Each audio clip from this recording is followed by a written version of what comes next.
안녕하십니까. 유럽의 전통 커피 송예진입니다. 1805년에 미국의 발명가인 올리버 에번스가 최초의 냉장고 설계도를 제작을 합니다. 이런 원리를 이용하면 이게 냉장이 될 수가 있겠구나 라는 정도였어요. 그러다가 1834년에 이제 이분은 미국의 발명가인 제이콥 퍼킨스인데요. 인공 얼음을 만드는 그 압축기인 아이스 머신의 특허를 등록을 하게 됩니다. 이게 나중에 현실화가 되면서 최초의 냉장고를 발명한 셈이에요. 그래서 이 냉장고가 발명되었다는 기사를 모은 제이콥 퍼셀이 상온에서 쉽게 녹는 아이스크림을 냉장고에 얼려서 보관을 하면 되겠다라는 방법을 착안해낸 인물이에요. 그래서 아이스크림을 만들고 남은 크림을 얼려서 보관하면 상하지도 않고 또 더 많은 양의 아이스크림을 제조할 수가 있겠죠. 그래서 이 크림의 낭비를 줄이기 위해서 냉장고를 이용을 했고요. 그 덕분에 제이콥 퍼셀의 아이스크림이 큰 인기를 얻게 되고요.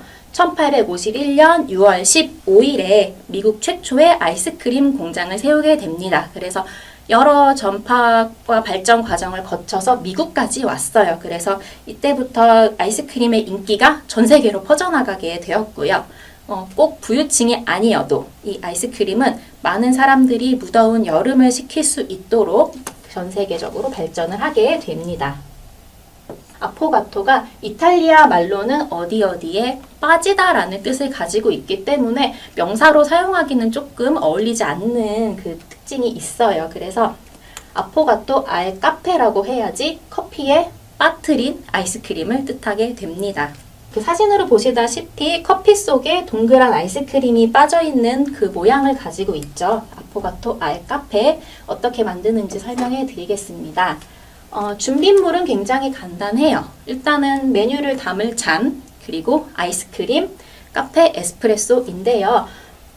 좀 다른 특징을 하나 설명을 드리면, 이탈리아 바에 가면 커피 머신 위에 보통 이제 데미타세와 그 카푸치노 커피잔이 뒤집어진 채로 예열이 되고 있는데, 이 예열되어 있는 카푸치노 잔을 그대로 사용을 합니다. 그 이탈리아 사람들은 커피에 대한 자부심이 굉장하죠. 그래서 카페 에스프레소를 좀 달콤하고 시원하게 즐기기 위해서 나온 메뉴다라고 생각하시면 될 것 같아요. 데워진 카푸치노 커피 잔에 바닐라 아이스크림을 동그랗게 한 스쿱 얹어주시고 여기에 추출된 카페 에스프레소를 끼얹어 주시면 완성입니다. 그리고 뭐 취향에 따라서 위에 뭐 초콜릿이나 견과류 등을 토핑해서도 먹기도 합니다. 네, 역시나 그 커피를 부드럽고 달콤하게 즐기기 위한 메뉴고 아이스크림이 메뉴가 아닌 거예요. 스푼을 이용해서 커피와 녹아가는 혹은 녹아있는 아이스크림을 함께 떠서 즐기는 메뉴예요. 네, 차갑고 달콤한 아이스크림이 뜨겁고 쌉싸름한 에스프레소와 조화롭게 어우러지면서 커피의 향을 한껏 즐길 수 있는 메뉴 아포가토 알 카페였습니다. 커피의 본고장이 이탈리아지만 커피보다 사실 이 젤라또가 먼저 개발이 되었다고 해요. 그 이유는 아까 설명드렸던 그 시칠리아에서 개발된 냉각 기술이 있었죠. 그래서 이 원리를 이용해서 냉장고보다 젤라또 머신이 먼저 발명이 됐습니다. 그래서 17세기에 들어서서요, 이 젤라또 사업을 성공시킨 인물이 있는데 이분이 시칠리아 출신이에요. 그래서 네, 이름은 프란체스코 프로코피오 데이 콜텔리, 콜텔리라는 인물이 있습니다. 젤라또 머신을 들고 이분이 프랑스 파리로 찾아가서 이제 카페를 열어요. 그래서 1686년에 파리 최초의 카페인 카페 프로코프가 오픈을 합니다. 그래서 여기에 다양한 젤라또를 만들어서 판매를 해요. 그래서 뭐 과일이나 뭐 향신료 같은 거를 얹어서 젤라또도 만들고 이때만 해도 커피는 판매를 하지 않았다고 해요. 커피 대신에 아이스 음료, 냉음료를 이제 주로 판매를 하다가 나중에 커피가 유입이 되고요. 이 젤라또가 루이 14세의 극찬을 받게 되거든요.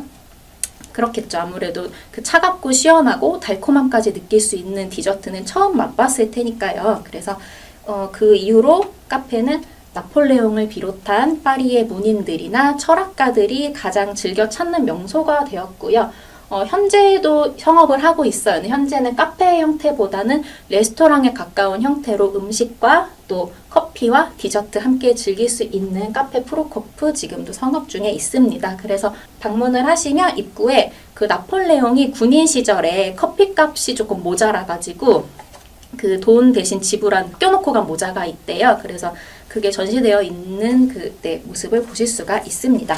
네, 젤라또는 이탈리아의 전통 아이스크림이고요. 피렌체에서는 매년 젤라또 축제를 열 정도로 이탈리아 사람들은 이 젤라또를 사랑하고 있는데요. 네, 얼리다라는 뜻의 젤라레에서 파생이 됐고요. 뜻은 얼렸다, 네, 프로즌의 의미를 가지고 있습니다. 이탈리아에는 이 젤라테리아가 굉장히 많이 있어요. 보시면은 네, 다양한 메뉴의 젤라또를 팔고 있는 젤라테리아인데 커피를 파는 바와 또 프로즌 디저트 샵이 합쳐진 모습으로 만나보실 수가 있고요. 굉장히 그 매장이 많다는 것은 그만큼 손님들이 많이 찾는다는 의미겠죠. 그래서 이탈리아 사람들은 이제 한 숟갈 딱 맛보면 아, 여기 잘하는 집이다, 못하는 집이다 라고 딱 구분 지을 수 있을 정도라고 하네요. 달걀과 설탕 그리고 데운 우유를 이용해서 거품기로 잘 녹여줍니다. 완전히 녹은 상태에서 얘를 식히면 이 베이스가 식으면 젤라또 기계에 넣어서 이제 서서히 공기를 주입하면서 얼려 만드는 방식이 젤라또 만드는 방식인데요. 아이스크림이랑 좀 차이점을 비교해 드리면 공기가 덜 들어가요. 그래서 이 베이스의 맛이 굉장히 진하게 느껴지고요. 일반 아이스크림이랑 비교를 했을 때 칼로리도 낮다는 특징이 있다고 합니다. 그래서 이 기본 베이스에 과일이나 요거트, 견과류 같은 천연 향미를 더해서 다양한 맛의 젤라또를 만들어내고요. 우리나라에서도 인절미 젤라또, 순두부 젤라또, 흑임자 젤라또 이런 식으로 젤라또가 많이 발전돼 왔다고 해요. 표로 한번 더 비교를 해드리겠습니다. 우선 가장 큰 특징을 꼽으면 지방과 유지방과 공기의 함량이라고 보실 수가 있는데요. 젤라또의 유지방 함량은 약 4에서 8% 정도입니다. 반면에 아이스크림은 10% 이상이라고 되어 있죠. 이건 미국에서 정한 규정 때문인데요. 미국에서는 그 유지방의 함량이 10% 이상이 포함된 그 디저트를 아이스크림이라고 부르고요.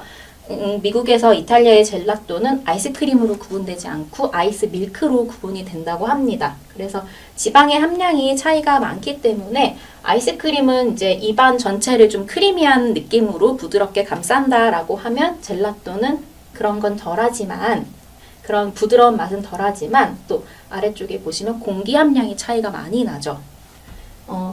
이거는 뭐냐면 그 원재료에 공기를 이만큼 넣어서 재료를 부풀려서 만들었다라는 뜻을 가지고 있는데 아이스크림은 60에서 80% 젤라또와 2배 이상 차이가 나죠. 어떤 특징이냐면 일단은 원가를 절감할 수가 있고 식감도 훨씬 부드러워진다. 근데 반면에 젤라또는 공기가 함량이 25에서 30% 정도밖에 되지 않죠. 이거는 공기 함유량이 낮아서 상대적으로 아이스크림의 밀도가 치밀하고 굉장히 쫀쫀해지고 있어요. 그래서 공기 비중이 줄어들수록 이 또 재료의 풍미는 강해진다라고 보실 수가 있어요. 그리고 또 젤라또 같은 경우에는 아이스크림이랑 또 차이가 있다면 수제로 만드는 집이 굉장히 많거든요. 그래서 보존제나 안정제 같은 화학 재료를 포함하지 않고 천연 재료만을 사용해서 매일매일 아침마다 새로 만들기 때문에 조금 더 신선하게 즐길 수 있지 않을까라고 보시면 될 것 같습니다.